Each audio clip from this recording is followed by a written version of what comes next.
नमस्ते। अगर घर में किसी को चिकन पॉक्स हो जाए तो हाँ, चिंता होना तो बिल्कुल लाजमी है। पर अच्छी बात यह है कि कुछ बहुत ही आसान से कदम उठाकर हम इसे फैलने से रोक सकते हैं। तो चलिए आज इसी पर बात करते हैं और देखते हैं कि हम क्या कर सकते हैं। तो मान लीजिए सिचुएशन आ ही गई है, घर में किसी को चिकन पॉक्स के दाने निकल आए हैं। अब क्या? अगला कदम क्या होना चाहिए? यही सवाल है जो हमारी आज की पूरी बातचीत का सेंटर पॉइंट है। देखिए, सबसे पहले हमें दुश्मन को समझना होगा। चिकन पॉक्स, जिसे वैरिसेला भी कहते हैं, ये एक बहुत ही ज्यादा संक्रामक वायरस है। ये सिर्फ दानों को छूने से नहीं फैलता, बल्कि किसी के खांसने या छींकने से हवा के जरिए भी फैल सकता है। और यही वजह है कि ये एक इंसान से दूसरे तक इतनी तेजी से पहुंच जाता है।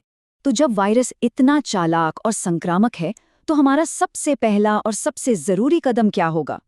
बिल्कुल, एक सुरक्षित घेरा बनाना, जिसे हम कहते हैं आइसोलेशन जोन। इसका मतलब बहुत सीधा और सिंपल है। फिजिकल दूरी। जो व्यक्ति बीमार है, उसे घर के बाकी सदस्यों से, खास तौर पर बच्चों और बुजुर्गों से दूर एक अलग कमरे में रखना। यही हमारी पहली और सबसे मजबूत डिफेंस लाइन है। अब सवाल आता है कि ये आइसोलेशन कितने दिन का होना चाहिए? तो ये तब तक जारी रखना है जब तक कि शरीर पर निकले सारे छाले या दाने पूरी तरह से सूखकर पपड़ी न बन जाएं। और इसमें आप मानकर चलिए करीब 5 से 7 दिन लग जाते हैं। और हम ये आइसोलेशन पर इतना जोर इसलिए दे रहे हैं क्योंकि कुछ लोगों के लिए चिकन पॉक्स एक आम बीमारी से कहीं ज्यादा खतरनाक हो सकता है, जैसे कि गर्भवती महिलाओं, बहुत छोटे यानी नवजात शिशुओं, और उन लोगों के लिए जिनकी इम्यूनिटी किसी वजह से कमजोर है। उनके लिए ये गंभीर परेशानियां खड़ी कर सकता है। ठीक है, आइसोलेशन तो कर लिया, लेकिन वायरस तो आंखों से दिखता नहीं है ना। वो दरवाजे के हैंडल पर, रिमोट पर कहीं भी हो सकता है। तो चलिए अब अपनी सुरक्षा के अगले लेवल पर चलते हैं, घर की साफ सफाई और हाइजीन। यहाँ पर न 3 बहुत ही सिंपल लेकिन पावरफुल नियम हैं। पहला, घर में सब लोग बार बार हाथ धोएं, खासकर वो जो बीमार व्यक्ति की देखभाल कर रहे हैं। दूसरा, मरीज की कोई भी चीज, कप, तौलिया, बर्तन किसी और के साथ शेयर न करें। और तीसरा, जिन चीज़ों को हम बार बार छूते हैं, जैसे दरवाजे के हैंडल, स्विच, रिमोट, उन्हें रोज़ाना डिसइंफेक्ट करें। अच्छा, कपड़ों और बेडशीट्स का क्या? उन पर खास ध्यान देना है। जो भी बीमार व्यक्ति के कपड़े, तौलिए या चादर हैं, उन्हें हमेशा अलग से धोना है। और कोशिश करें कि गर्म पानी में धोएं, और अगर मुमकिन हो तो तेज़ धूप या ड्रायर की हाई हीट में सुखाएं।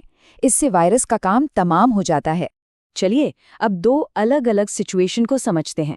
अगर देखभाल करने वाले को मरीज के कमरे में जाना पड़ रहा है, तो अच्छा होगा कि दोनों ही मास्क पहने। और अगर कभी मरीज को किसी जरूरी काम से कमरे से बाहर निकलना पड़े, तो उन्हें ढीले ढाले फुल कपड़े पहनने चाहिए, ताकि सारे दाने पूरी तरह से ढके रहें। अब उस स्थिति के बारे में बात करते हैं जब घर में कोई वायरस के संपर्क में तो आ गया है, लेकिन अभी तक उसमें लक्षण नहीं दिखे हैं। ये जो बीच का समय है ना, ये बहुत ज्यादा कीमती है। ये रोकथाम का एक सुनहरा मौका है। किसी के वायरस के संपर्क में आने के बाद के पहले कुछ दिन बहुत क्रिटिकल होते हैं। आप समझिए कि पहले 3 से 5 दिन एक गोल्डन विंडो की तरह हैं। अगर इस दौरान सही एक्शन ले लिया जाए, तो या तो बीमारी को होने से रोका जा सकता है, या फिर उसके असर को बहुत बहुत हल्का किया जा सकता है। तो इन 3 से 5 दिनों में करना क्या है? देखिए, अगर घर का कोई ऐसा सदस्य है जो स्वस्थ है, लेकिन उसे पहले चिकन पॉक्स नहीं हुआ या टीका नहीं लगा, तो उसे तुरंत टीका लगवाना चाहिए। लेकिन अगर कोई हाई रिस्क वाला व्यक्ति संपर्क में आया है, तो उन्हें तुरंत डॉक्टर से बात करनी चाहिए। हो सकता है उन्हें ईके के बजाय एक स्पेशल इंजेक्शन की जरूरत पड़े। चलिए अब एक ऐसे पॉइंट पर आते हैं जिसे हम अक्सर नजरअंदाज कर देते हैं, खुजली। ये सिर्फ मरीज के लिए एक तकलीफ नहीं है, बल्कि ये वायरस को फैलाने का एक बहुत बड़ा जरिया भी बन सकती है। तो ये होता कैसे है? बहुत सिंपल है। छालों के अंदर जो लिक्विड होता है, उसमें वायरस होता है। जब कोई खुजलाता है, तो वो वायरस उंगलियों और नाखूनों में आ जाता है, और फिर वो हाथ जिस भी चीज को छूते हैं, टेबल, दरवाजा, फोन, वायरस वहां तक पहुंच जाता है। एक पूरी चेन बन जाती है। तो इस चेन को तोड़ना कैसे है? बहुत आसान तरीके हैं। सबसे पहले बीमार व्यक्ति के नाखून बिल्कुल छोटे और साफ रखें।